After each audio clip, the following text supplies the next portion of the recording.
you were out there helping them. I thought I was.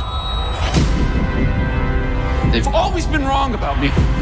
I get scared, but that is being human.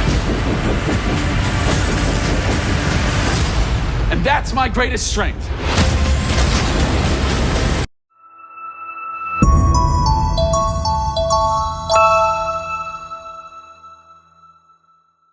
What's up, y'all? Welcome back to the channel. I'm your host, RegulatorBlu, and you're watching Honest Critique. In this pilot episode, we will be discussing Superman 2025 in great detail, so if you want to avoid any spoilers, this is your warning. If you haven't seen the flick yet, I highly recommend that you pause the video here, go check it out, and come back once you have. If by chance some of y'all are like me and you don't care about spoilers, then I appreciate y'all for sticking with us. Now let's begin with the first impression. Superman 25 isn't just another reboot.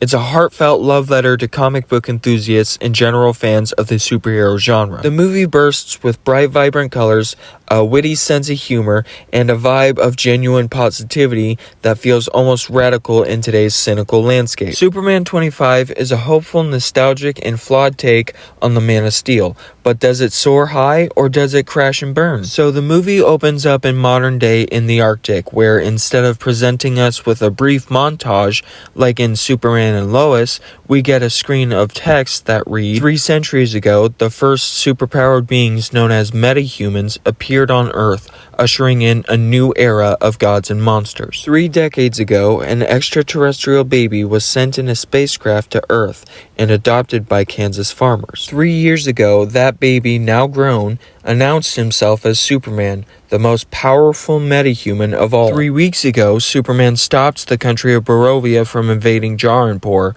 sparking controversy around the world. 3 hours ago, a metahuman called the Hammer of Barovia attacked Superman in the city of Metropolis. 3 minutes ago, Superman lost a battle for the first time. The scene opens up with Superman crash landing in the snow a few miles away from the Fortress of Solitude, badly beaten and bruised. Unable to carry himself back home, Superman uses his wind breath ability to whistle for help. Krypto the Superdog answers the call, barreling through the snow, assuming Superman wants to play. Once Supes gets Krypto to chill out for a hot minute after getting pounced on, he asks the pup to take him home. Krypto, of course, obliges, dragging Superman by the cape back to the fortress. Once there, they are greeted by Superman robots 1, 4, 5, and 12, who quickly carry him inside. As they set Superman up in a solar chair to heal, a message from his Kryptonian parents plays in the background in an alien language. While he's healing, the engineer shows up in the Arctic searching for Superman, starting from where he crashed. Superman, now charged at 83%, heads back out into the fray, but not before having a bit with Krypto first. Back in Metropolis and surrounded by drones, the Hammer of Barovia is giving a generic supervillain speech you'd find in the comics. At the same time, at LuthorCorp Tower, it's revealed that Lex is commanding the Hammer of Barovia like a video game character. Superman returns ready to rumble, but quickly gets pummeled. After thoroughly defeating the Man of Steel, throwing him to the ground, the Hammer retreats, and a street vendor named Reggie climbs down to help Superman out of the small crater. We then learn where the Hammer took off to, which happens to be a LuthorCorp paramilitary campsite on a secluded beach in Metropolis. Once there, the Hammer walks into a tent that holds a gateway device similar to one used in Call of Duty Zombies. The portal leads to a pocket universe where we find another gateway. The second gateway leads back to the command center at LuthorCorp, where it's revealed that the Hammer of Barovia is actually Ultraman. The following morning, we find Clark Kent on his way to the Daily Planet, bumping into folks left and right, trying to weave his way through the crowd to get to work on time. Once there, he is greeted by his co-worker Steve Lombard,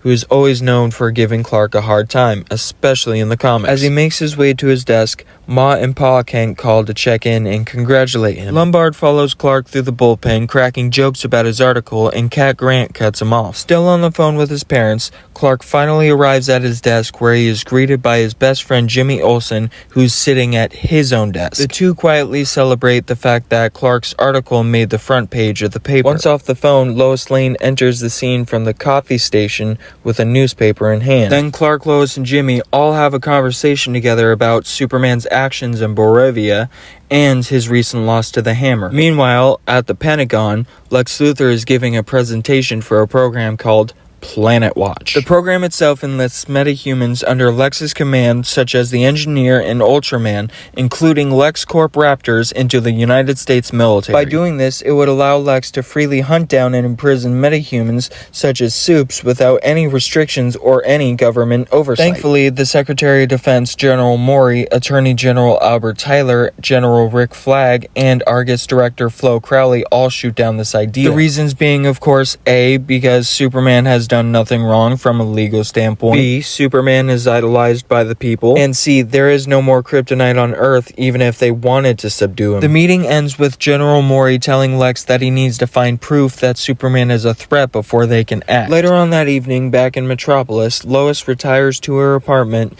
to find Clark inside cooking breakfast for dinner. It's their 3-month anniversary together, and he wanted to surprise her. The two share an intimate moment, then Lois expresses her concern that if Clark continues to interview himself as Superman, then people are going to start to figure out it's the same guy. So in response, Clark offers Lois an interview with the Man of Tomorrow. Like a real-world investigative journalist, Lois Lane does not pull her punches. She asks him challenging questions like, did you speak with the leader of Barovia? Did you consult with the President of the United States before flying over to Barovia, acting as a representative of America? Clark, going from silly and defensive to angry and defensive, blows up, stating people were going to die. Lois then changes the topic. She brings up how he's been getting a lot of heat on social media lately. The two argue again, and Clark leaves. The next day in the Arctic, Lex, Eve Tessmacher, the Engineer, and Ultraman all head out into the frozen wilderness to find Superman's home base. As they approach where the Engineer trekked out to the other day, the Fortress of Solitude rises from the snowy terrain. Once inside, Ultraman and the Engineer destroy all the Superman robots and takes Krypto prisoner. The Engineer then hooks herself up to a Kryptonian computer using the nanobots in her bloodstream. Their goal is to find another way to kill Superman by stealing whatever's in the Kryptonian computer. Instead of finding the information Lex wanted, they find the damaged message of Jor-El and Lara. The Engineer then begins to decipher the second half of the message. At the same time, back in Metropolis, which is still early in the morning, Lex's henchmen, Otis and Sydney, release a kaiju as a distraction for Superman. Later on that same afternoon, the monster grew from a baby kaiju to a massive kaiju, endangering civilians. The kaiju was about to crush a dog with its massive foot when Superman catches it. Unable to get the pup to flee to safety, Superman once again uses his wind breath ability, this time to push the dog out of harm's way. After getting crushed, Superman tunnels his way and then bursts from the ground, delivering a punch to the kaiju's face, which sent it stumbling backward. Before the monster could crush a nearby building, Superman swiftly caught it from behind and pushed it away. The kaiju then turns around and blasts Superman with its fire breath. Superman briefly checks on the civilians in the building behind him to see if anyone was injured by the kaiju before returning to the fight. Then, out of nowhere, members of the Justice Gang, Mr. Terrific, Hawkgirl, and Green Lantern Guy Gardner all show up to help. With his power ring, Lantern creates a megaphone construct to tell civilians below to clear the area so that they can subdue the creature. On the roof, after rescuing a woman, Superman and Mr. Terrific have a bit where Supes is trying to figure out a way to get the monster out of the city safely so that it can be studied. Terrific, not having any of it, informs his team to go for the eyes. As the three attempt to bring the kaiju down, Superman saves a little girl from flying gas canisters and a squirrel from the kaiju's tail. Finally, Mr. Terrific is able to get a pack of his T-spheres in the belly of the beast, and he detonates them, successfully killing the kaiju. Superman uses his X-ray vision to watch it all go down. Superman then catches the lifeless creature from underneath and gently places it on the ground. Once he crawls out from underneath the body, he expresses his disappointment to Green Lantern, telling him he had hoped to take the beast to an intergalactic zoo or something. Guy, of course, brushes him off, telling him not to be such a wuss. Before anyone could celebrate, news broke out that Superman was sent to Earth to rule. It turns out Lex and the Engineer were able to decipher the second half of the message. According to Jor-El, humans are weak of body, mind, and spirit,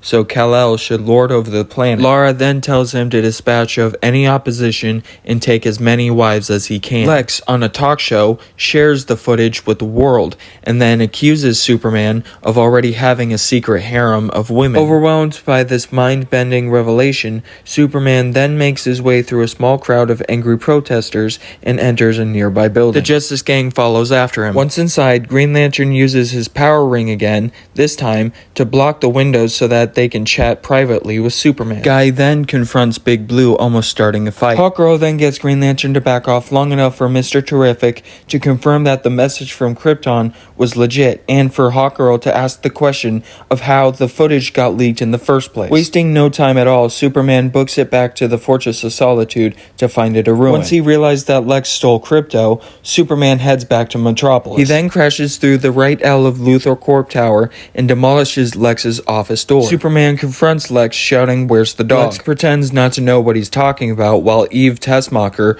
records the incident, solidifying Superman as public enemy number one. Cut over to Barovia. The president is wrapping up a cringe speech on national TV about how the Hammer is a lone vigilante and that Supes is apparently into Barovian gals. He then retreats to his office, where it is revealed that he too has a gateway, just like Lex, hidden behind a terrible painting of himself. The president walks through the portal and is greeted on the other side by Lex, accompanied by Ultraman, who is holding a donut for him. While in the Pocket Universe, Lex reaffirms that the message from Superman's parents wasn't doctored at all. After the president of Barovia devours the donut, Lex tells him that he intends to open up 1 or 2 bakeries in his half a Jarhan port. Later on that evening, Superman retires to his apartment to find the TV on. On the TV, the channel was set to the same talk show Lex was on, only this time with a new guest, Peacemaker, who goes off throwing shade at Big Blue for his "I don't kill unless absolutely necessary" rule. Lois then turns off the TV, asks about crypto, and then hands Superman a cup of hot cocoa. She takes a seat in front of him while a battle between the Justice Gang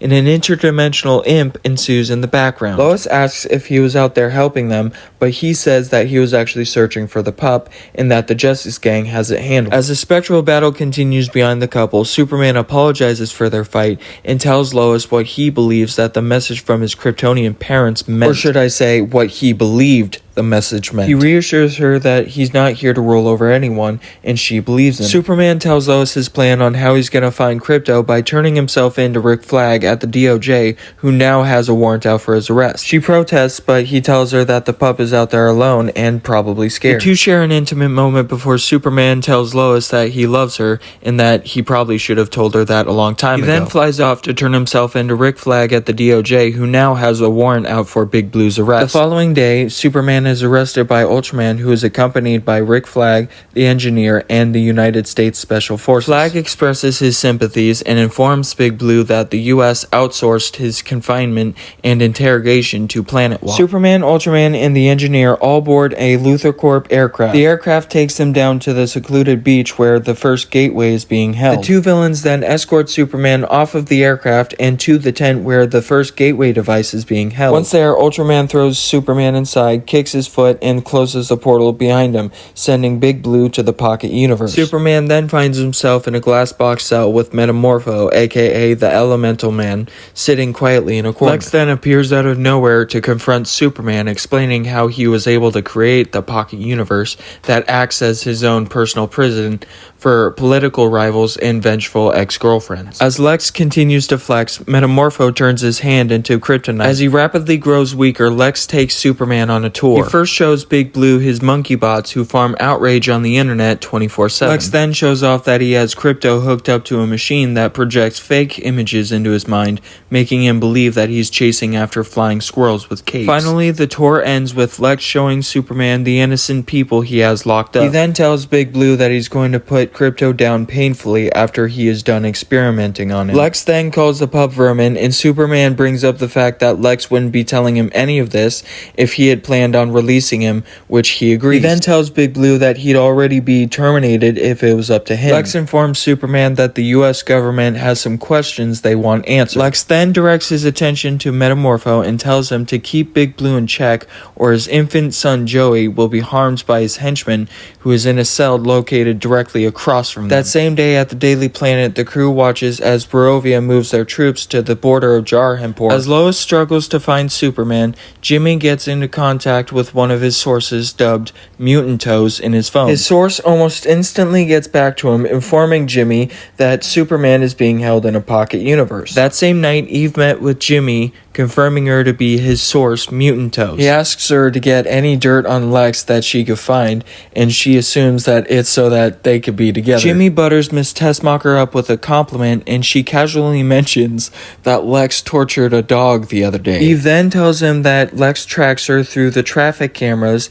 and that she needs to go before he suspects something is wrong, but not before promising Jimmy that she'll see what she can find out. Earlier, at the Daily Planet, Lois thanked Jimmy and headed off to the Hall of Justice. The following day, she arrives to the hall to enlist the aid of the Justice Gang and fails. The only one who was willing to help her was Mr. Terrific, who tracked Superman's last location via nanobots he put in his bloodstream. Wanting to spite Guy, Mr. Terrific takes Lois aboard his T-Craft, and the two head off to Lex's campsite. Back in the Pocket Universe, Lex threatens Malik, the street vendor's life, by playing a twisted version of Russian roulette. Lex demands to know who Superman is working with on Earth. When he doesn't get an answer, he pulls the trigger, but nothing happens. He then demands to know who raised him as a child, as Big Blue begs him to stop. At the same time, Mally is telling Superman to say nothing. He then tells Big Blue that he has no family or relatives. Mally expresses his appreciation of the hero by telling Superman what an honor it was to know him and serve him food. Once again, after Big Blue refuses to answer the question, Lex pulls the trigger, this time shooting Mally in the head. Lex then leaves to go kidnap Clark Kent because Superman gave him multiple interviews. Meanwhile, the T-Craft finally lands at the campsite. The two deboard and find themselves surrounded by Luthor Corp goons. As they make it halfway through camp, Mr. Terrific creates a bubble shield around Lois and takes on all the surrounding henchmen solo, using his fists and his T-spheres. After the fight is over, the two continue to follow Superman's DNA trail, which is shown via hologram. They make their way to the tent holding the first gateway device and go inside. Once there, Mr. Terrific, annoyed by Lex's reckless scientific experiments, explains to Lois the dangers of pocket universes. He then tells her that if you are just a picometer off, you will have a black hole where Earth used to be. That every time you enter or exit, you risk tearing a hole in the fabric of reality. Mr. Terrific then has his T-spheres start hacking into Lex's gateway device. Meanwhile, back in the Pocket Universe, Metamorpho is feeling remorseful. He turns the kryptonite stump back into his hand and creates a small sun to recharge Superman back up to 83%. Big Blue then punches his way out of the cell, and thanks to the light blinding the henchman, it gave him enough time to save the infant Joey and knock out the bad guy. Unable to carry his son in his squid form, Metamorpho asks Superman to carry his child for him. Big Blue then frees Krypto, who once again pounces on him, this time with joy. Once alerted of their escape, a pair of raptors tackle Superman still holding the baby into a proton river just below. As Metamorpho, Joey, Krypto, and Big Blue are being sucked into a black hole, Superman uses his wind breath ability to push them all out of its gravitational pull. Once the four broke free, they all crash landed on a small platform nearby. At the same time, Mr. Terrific and Lois finally break into Lex's Pocket Universe. Terrific sends out a pair of his T-spheres, numbers 1 and 3, to do recon, and Krypto finds one of them and breaks it by chewing on it like a toy. Mr. Terrific, using his T-spheres, locates and then leads the group to the gateway to escape the Pocket Universe. Once on the other side, it's revealed that Superman has kryptonite poisoning and needs a day to rest. Terrific then tells Lois to get Big Blue somewhere safe and to take the T-Craft. She then carries Superman aboard, closely followed by Krypto, who hops onto her lap when they take off. Mr. Terrific elected to stay behind, and Metamorpho vanishes into the dark with his son in his arms. That same evening, the trio arrives in Smallville, Kansas, where Lois finds out more about Clark's past. Meanwhile, back in Metropolis, a furious Lex goes on a rampage, smashing a mug like Myron Gaines, demanding to know how Superman could have gotten free, but the engineer has no answers for him. Fed up with being mistreated by Lex, Eve Tessmacher calls Jimmy Olsen. While hiding out in a closet, Eve tells him that she's done with Lex. She then tells Jimmy that she has everything he needs to ruin Lex forever. She curses Lex for daring to throw a pencil at her. Ultraman overhears her phone call from around the corner and informs Lex that Eve is snitching. Before she sends the damning evidence on Lex, Eve demands that Jimmy promise to hang out with her the entire weekend. Jimmy isn't thrilled by the idea, but he seldomly agrees. Just then, Lex and Ultraman take her to a cell in the Pocket Universe, but as she's being dragged out of the closet, she sends Jimmy a collage of selfies. Within the selfies is evidence of Lex's crimes, so Jimmy texts Lois to call him ASAP. Back in Smallville, Lois leaves in the T-Sphere, and the following morning, Clark wakes up with Crypto laying on his chest. He quickly changes into some pajamas, grabs some breakfast, and heads outside with the pup. As Crypto plays with the cows, Pa Kent has a moment with Clark, telling him how proud he is of his son, in spite of learning the truth about his birth parents. Then Ma Kent comes outside to tell Clark that something is happening, and he'd better come see. On the TV, the GBS News is reporting the current events going on at the border of Jaharimpur and Barovia. The Barovian military is gearing up to invade while the people of Jaharimpur stand ready to defend their home. At the same time, Guy Gardner is sitting at Denny's eating a bowl of cereal. Back at the border, a group of kids put up a makeshift flag of Superman's symbol displayed proudly on its face. The kids all begin to call out Big Blue's name, which encourages all of the people of Jaharimpur to chant Superman. Ma Kent, sensing what her son is about to do, she fetches his suit and boots that she so kindly cleaned for him. Just then, one of Terrific's T-Spheres shows up at the Kent farm. Mr. Terrific informs Superman via speakerphone that Lex has reopened the gateway, causing an interdimensional rift, and that he needs help in Metropolis to close it. Meanwhile, at the Daily Planet, as everyone is evacuating, Lois and Jimmy take turns telling Chief Editor Perry White the article they're writing to expose Lex and his crimes. We find out that Lex had made a deal with the president of Barovia for half of Jaharimpur, naming his half Luthoria. Owning that much land would make Lex a king. Perry, satisfied with the evidence, tells them to get it written ASAP. Perry then asks Lois how many seats the T-Craft has, to which she answers 5, but then changes her answer to say 6. Lois, Jimmy, Perry, Kat, Troop, and Steve all head to the roof and quickly get on board. As Lois pilots the T-Craft, Jimmy transcribes exactly what she says to paper. The rift finally hits Metropolis, causing buildings to split in half and topple over, crashing like dominoes into one another. Over at LuthorCorp, Lex signals Otis to pull a switch that separates the command center from both towers. As a civilian attempts to flee across a bridge leading out of the city, her car begins to stall, putting her in danger of being crushed by a falling building. At the last second, Superman catches it, giving the woman enough time to get herself out of harm's way. Rising out of the dust and debris, Superman is then approached by Mr. Terrific, who is in a hoverchair exosuit of some kind. He tells Big Blue that there is a code that they can use to stop the rift, but it is too complicated to hack. Superman tells them that they can find it at LuthorCorp. Mr. Terrific then gives Big Blue a hard time for bringing Crypto along. Superman responds by saying he didn't want the pup killing his parents' cows. Just then, the two are jumped by Ultraman and the Engineer, who tackle them into a baseball park. A fight ensues while Mr. Terrific is knocked unconscious. Superman gets some good shots in before he's swiftly defeated by the villains. Once they have Big Blue on his knees, the Engineer begins filling Superman's lungs with nanites to suffocate him to death. Superman tries desperately to peel them off, but ultimately fails, so he flies up, and away. Ultraman and the Engineer follow closely after him. They try to stop Big Blue from reaching space, only to realize that wasn't his plan. Now falling to Earth at lightning speeds, the Engineer attempts to detach herself from Superman and fails. The trio crash lands in a subway tunnel back in Metropolis. The Engineer, now unconscious, leaves Ultraman to face Superman alone. Superman crawls out of a small crater, coughs out the nanites, and then it is revealed that Ultraman is an inferior clone of Big Blue. Lex created Ultraman from a single strand of Superman's hair, which explains how he was able to get in the fortress earlier. Lex then claims Ultraman is dumber than Superman, if that's even possible. The two begin to brawl again, taking the fight from the subway tunnel to a nearby convention center. Back at the border, the Justice Gang shows up to help the people of Jaharimpur. Green Lantern, in typical Guy Gardner fashion, quickly dismantles the Barovian invading force with conjured fists that flip off the enemy forces as they send their troops and tanks flying backward. Metamorpho backs him up on the battlefield while Hawkgirl finds and eliminates the president of Barovia. Back in Metropolis, Jimmy finishes his and Lois's article on Lex. Perry checks it and then Jimmy posts it. Meanwhile, over at the convention center, Lex tells Superman that he created the Barovian military conflict so he'd have an excuse to kill Big Blue. When Superman asks why he's doing all of this, Lex responds saying it's because he's destroying all of us, aka the human race. Upon his orders, Ultraman initiates another scuffle, this time taking the fight near the black hole that Lex had opened up. Superman calls out Lex for being jealous of him, and Lex responds with an evil monologue where he admits that he knows he's envious of him. With no other option, Big Blue whistles for Krypto, who is currently playing with toys in a local pet shop. In the blink of an eye, the super dog knocks Ultraman off of Superman. Big Blue then tells the pup to get the toys,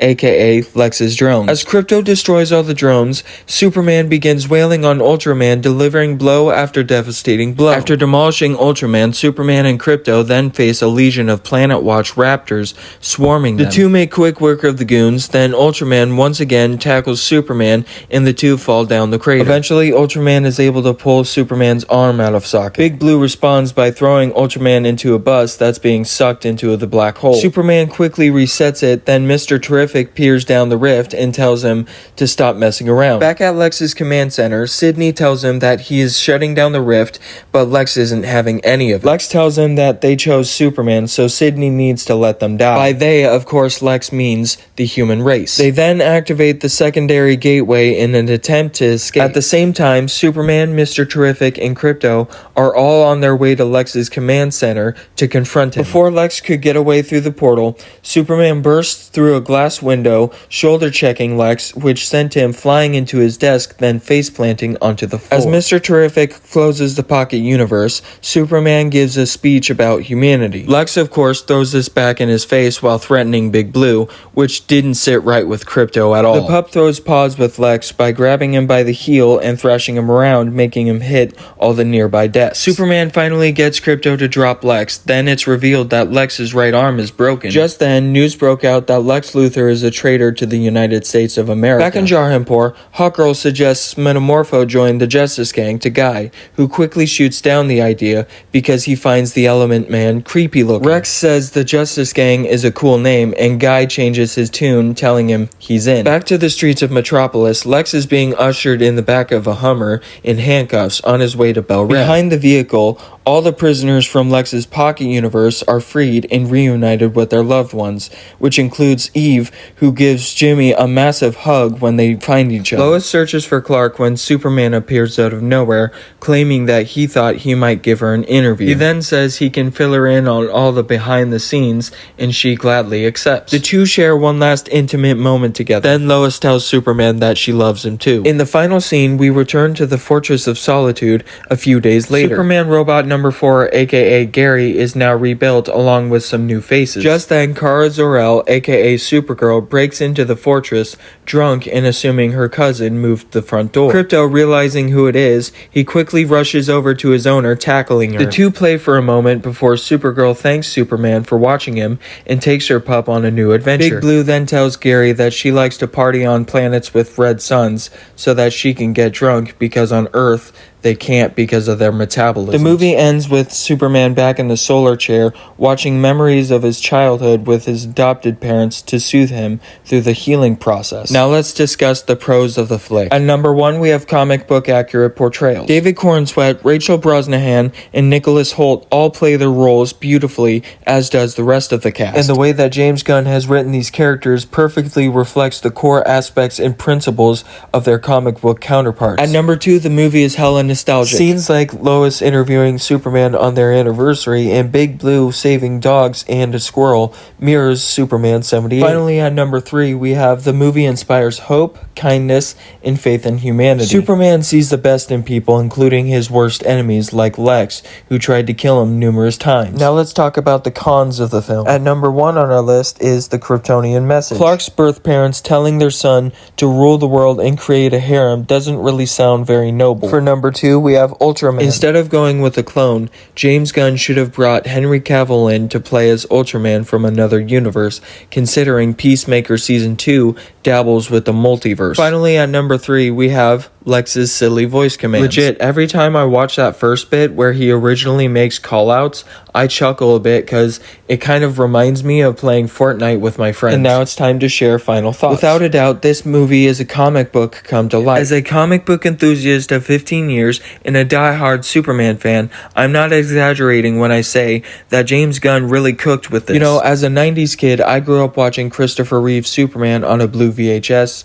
the 1940s cartoon on a DVD, Superman, the animated series, and both the Justice League cartoons. I even watched all of Smallville back when it aired. When I think of Superman, I think of truth, justice, in the American way, which this movie very elegantly captures. Personally, I love this movie to death, so much so that I went and saw it 3 different times. The first time I watched it was with my family, one time solo, and another time with my mom. Each time I saw it in theaters, it was an absolute blast. Superman 25 will undoubtedly become a staple just like Superman 78. So my favorite parts of the movie are when Superman prioritizes saving lives, when he says cheesy things like, "What the hey dude," and "Crypto the Superdog." What did you think of the flick? Let us know below, and until next time.